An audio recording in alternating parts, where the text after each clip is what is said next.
Ano bang condition mo? Kasi for sure marami, paglabas mo pa lang marami na nagtatanong. Baka nga sa Twitter, ang dami na nagtitweet ng kanilang paniniwala o sa oloobin tungkol sa pagsusuot mo ng bandanang yan. Ba't ka ba nakabandana? May alopecia din po ako, hair loss po. So, parang wala po akong hair. Nakawig lang po ako.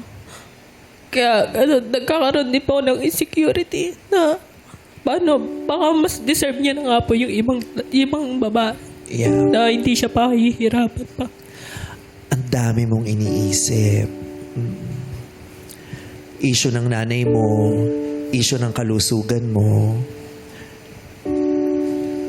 pag-aaral mo, Trabaho. may relationship ka pa, Trabaho. ang daming laman ng plato mo, hindi mo alam kung anong uunahin mo, di ba?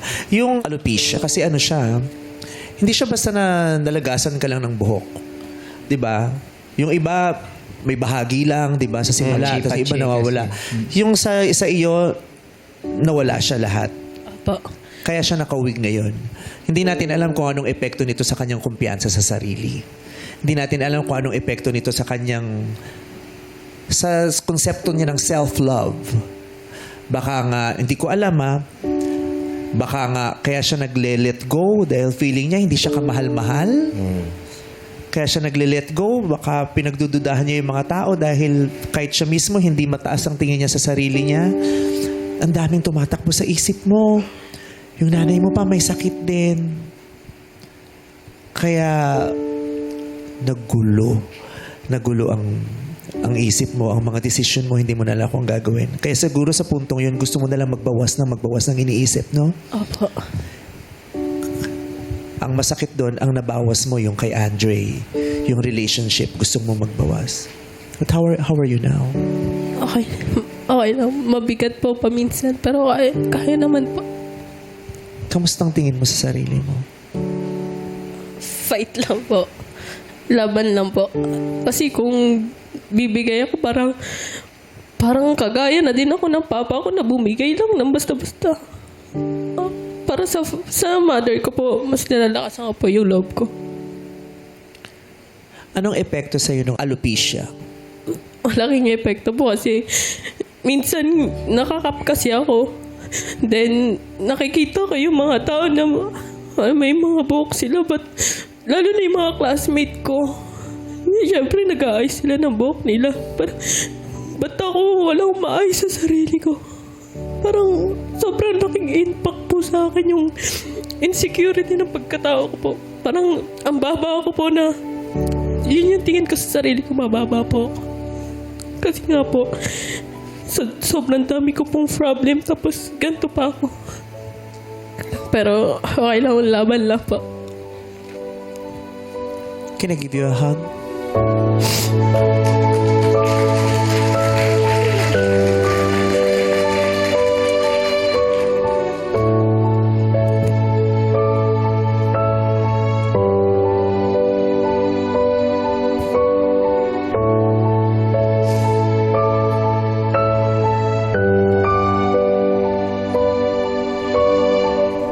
Mahirap yan.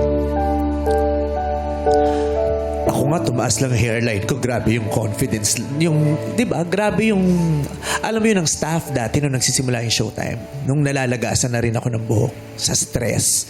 Sobrang yung insecurity ko. Hindi yun, malayo yun sa pinagdaanan niya. Malayo yun sa pinagdaanan niya. Ang tagal ng journey ko sa acceptance na ang pangit anong buhok ko. Mauukray ako nito. Alam mo yung pagbakla ka, di ba gusto mo maganda buhok mo? Tapos bakla ka, tapos taas ng hairline mo. Shucks, paano ako makaka-aura? Paano ako sa TV? Paano sila? Hindi lang to basta sa hair eh. May epekto to sa kalusugan eh. Kumpiyansa. Diba? Oo, na ang hirap-hirap ng pinagdadaanan niya. Kaya nga there was one time inalay ko yung performance ko sa magpasikat sa mga katulad mo eh. Napanood mo ba yun? Opo. I hope somehow it made you feel good about yourself. Yeah. Watching that performance because that was for you. To help you kahit papaano maibalik yung pagtingin mo sa sarili mo. Maibalik yung kumpiyansa mo sa sarili mo. Kasi alam mo, Nakakapraning talaga yan. Pero sa dulo, hindi siya tungkol sa buhok eh. Hindi siya tungkol sa buhok. Tungkol yan sa uri ng pagmamahal na mabibigay mo sa sarili mo tsaka sa ibang tao. At yung pagmamahal na yun, bumabalik. May buhok ka, wala. Subukan mo lang magmahal ng sarili mo at ng ibang tao. Babalik yun.